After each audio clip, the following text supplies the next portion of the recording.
Imagine with Royce. If you are new to the channel, hello and welcome. My name is Royce. I'm a painter, sculptor, and a collector.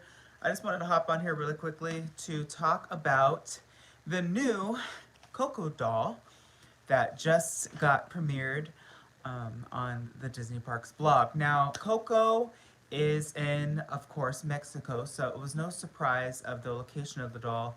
And being a figure finisher, I knew exactly how the doll was going to be positioned, located, and of course the costume. But it was really fun just to see my team execute the doll and to see it now in full display.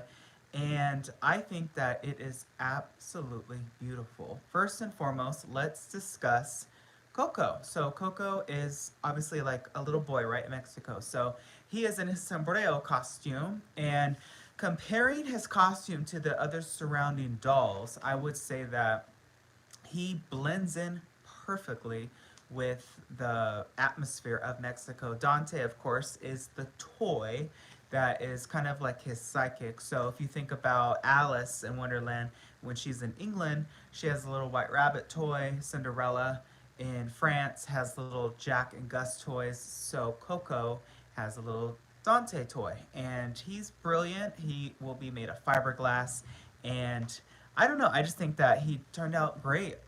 In terms of Coco himself, I will say that if Disney hadn't announced that he was being put into this particular pavilion of It's a Small World, I don't know if anybody would necessarily have noticed. That's how well he blends in. To me, he blends in so well, it's kind of maybe not the best thing because he doesn't stand out. I mean, yes, he's in red, and I don't really think that there's any other dolls necessarily in that particular scene in Small World. But I will say that he kind of blends in just a little bit too much. Dante obviously gives it away that that is Coco, but what all of you think? I'm curious to um to hear what other people think. What's up, Taylor? King Hayden, Purple Flapper, two boys. Name is Miguel. Coco is the grandma. Yes, yes. Good point, Miguel. So yeah, I think that it's okay. It's not one of those like, oh my gosh, stop everything. Look how brilliant this is. But I don't know. I think it's charming. It's a good addition. It doesn't stand out. It doesn't take away from the scene that's already there.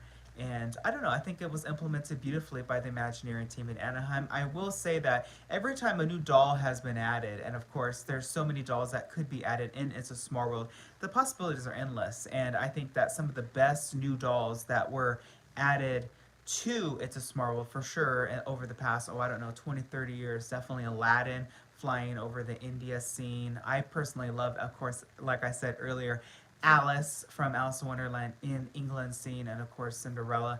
I would like to see, I don't know, Hercules added to Greece. There's a lot of blank area to the right in that particular show scene right after you pass Russia that I think Hercules could be put really, let's just say, effortlessly. Bethany, want to tell you a scary story? Say yes. Sure, tell me a scary story.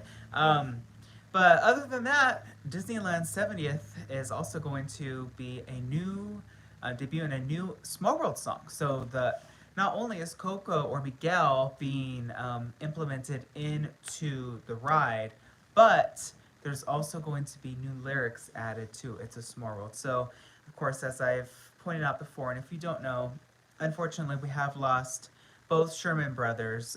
Most recently, Richard Sherman did pass away, and in his final like I guess piece or a contract for the Walt Disney Company, he decided to add an additional verse to It's a Small World, and I think that it's going to be a big change for people. I think that's going to kind of still the show more so than, of course, the new doll, because changing a soundtrack. Imagine Pirates of the Caribbean changing, or the Haunted Mansion soundtrack changing. I mean, it's a big deal. So we'll see what happens. And I also noticed, because I was there like 2 weeks ago, walking around early, that the face in It's a Small World was finally taken off and refurbed. So I don't know if a lot of people know this, but that head, it didn't fall off on purpose, but it unfortunately was mishandled backstage, and there was a big crack that happened from the nose that went down to the smile. Now that head, that face, that smile face, that iconic "It's a Smile Facade" face, has been there since 1966. Yes, that is the original one, and I'm really happy to see that it's finally gotten repaired and given the TLC that it deserves, because it is iconic, and I think that it's just going to be a different ride altogether, at least in my opinion. And of course, now that the castle is decorated, what does everybody think? Me personally, I'm gonna just say that the color choices are great, but I have to also critique and say that the medallion that says 70 that rests above the arch is too small. I think that the 50th anniversary, I think the 50th and the 70th are about the same size. The 60th was way bigger than this medallion, and I was expecting the 70th to be even bigger because it's a bigger birthday. It's more grand. It's supposed to be more epic. And to see that the castle only got that and a few like ribbons on the side, to me is quite disappointing. I don't mean to be like super negative about it, but I know what the Imagineering team and the resort enhancement teams can do in Anaheim, and just to see that it really wasn't given its full potential in terms of decor is disappointing. I do like that 70 celebration where the Christmas tree goes, or the pumpkin for Halloween. I think that that's fun. It's a great photo opportunity, but I think that Disney could have done more in terms of the castle design for such a monumental and monumentous celebration, because not everything hits 70. Oh gosh, let's see. They're also not done. I will say, before I go like really hardcore, that the what are those called? Like those flags where those torches are when you walk into the castle before the drawbridge, where they're always decorated. Those are going to get some colorful new banners, as well as some like horns that are like crisscross. So hopefully that helps, but to me it just needs more. And of course, just like the 60th, there's always room for change when things are put on. So I don't know if a lot of you remember, but I remember during the 60th anniversary, I remember being in the model shop in Imagineering and seeing all those cones, and we were hand gluing each gem to the topper to really make those tiles sparkle for the 60th castle. And I remember seeing that the castle toppers right in the front, they had these weird plastic diamond shaped see-through decorative turrets, for lack of a better word, and they were put on to the castle, and then it didn't look good, so they took them off. It looked cheap. So I want to just emphasize that just because that's the way it is now doesn't mean that's the way it will be all the way through. So it's going to be interesting. Okay, Bethany, one day.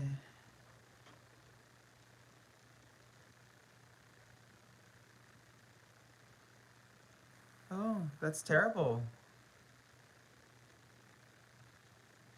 That's terrible. Well, gotta watch your food, right? Um, but yeah, I think the Miguel doll is great, and I think that it blends in a little bit too much. But you know what can you do? Today, I am actually working on a brand new video. I have some really good videos that I have coming out, work specifically targeted towards animatronics. I'm working on the best princess animatronics, the best prince, the best villain, so keep an eye out for those in the upcoming weeks of May. That's going to be really fun. And I've also just been doing a lot of stuff around the house. And how'd your Universal interview go? It's funny you asked that. So the first interview went great. They really liked my, as the interviewer said, wealth of Disney experience.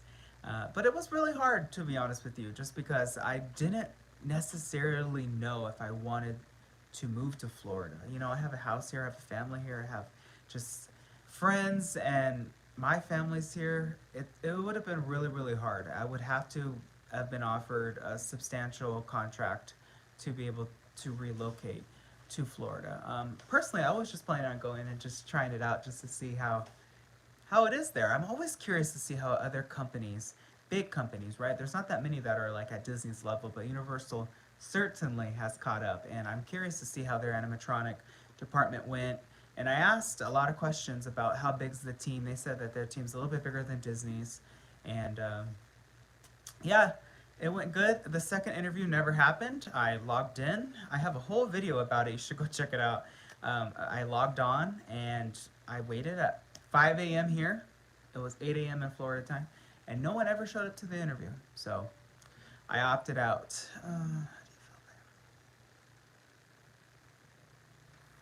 How do you how do you buy everything even when you work? And I already went to Florida. How do I buy everything even though you work? I mean, that's how I buy stuff. I work. I work. And I already went to Florida. Florida's great. I mean, that's the thing. I love Florida. It's great to visit, but to live there, I don't know. Where all of you live?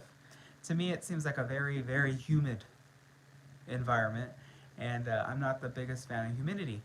But I've done projects there for Disney, and it. But who gives you? So, what are you referring to exactly? Who gives me what? I don't know if there's a like a. But yeah, thank you for asking that question on the Universal thing. I really appreciate that follow up. I'm disappointed because I wanted to be able to like have that chance or that opportunity to at least interview the second round, but everything happens for a reason. That's one thing I will tell all of you.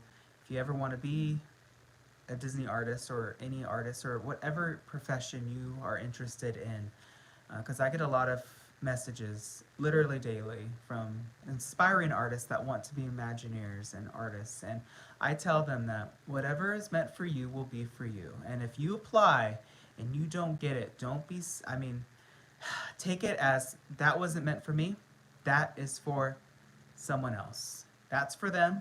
Good. I'm happy that whoever was meant to be, they got it. And I'm not there yet. And when it happens, it'll happen. I was very impatient.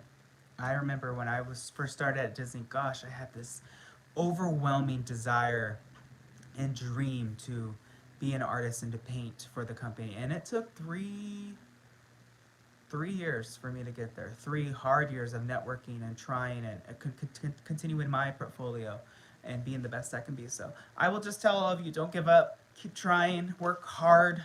And think outside the box. Don't just copy what everyone else does. Do your own drawings, your own creative stuff, because that's how you stand out. Who gives? Okay, absolutely good things ahead for you. Good things ahead for you too. Good things ahead for all of us. I really, um, I don't know. I'm the glass half full type of person. As a Imagineer, I always think, okay, what can things be, not what they are, and that's just my motto in life. Life is just a series of problems that you have to solve, and then you take a break, and then you solve the next problem. That's it. And then it's also accumulation of memories, because at the end of the day, that's all you're left with is memories. So make good memories, make good choices, everybody. That is my advice to anybody that feels like they're a little bit down, and it's really easy to get down. Just keep your head up. Keep your head up. All right, I promised I would just do 15, so I have about another 2 minutes. If you have any other questions, drop them now, or forever hold your peace. But yeah, I'm working on some of those new videos, so those will be coming out later, which I'm really excited about. I want to start work on some new projects as well, but I don't know what to do. I mean, I know what to do, but just the funding is funding for it. I'm starting a ton of new garden stuff. I wish people really liked my garden videos more on this channel. I know my niche and the channel theme is animatronics and Disney, but maybe I should start a different channel just of gardening, because gardening is so therapeutic, y'all. I love it so much. You'll see me out there with my hat and my gloves, and I'm always harvesting or pulling weeds or just enjoying the great outdoors. I just love it. All right, y'all. Well, thank you so much for watching. I appreciate all of you, and you taking your time out of your day to me, just explaining my review on the new Miguel doll and garden sculptures. Yeah, that's a good one. That's a good one. I hope all of you have a wonderful day. Take care, and I will catch you in the next one. The new video will be out Friday. So I just got done editing it, so keep an eye out for that. And have a good day. Stay cool, stay healthy, drink lots of water, and I will see you in the next one. See you later. Bye.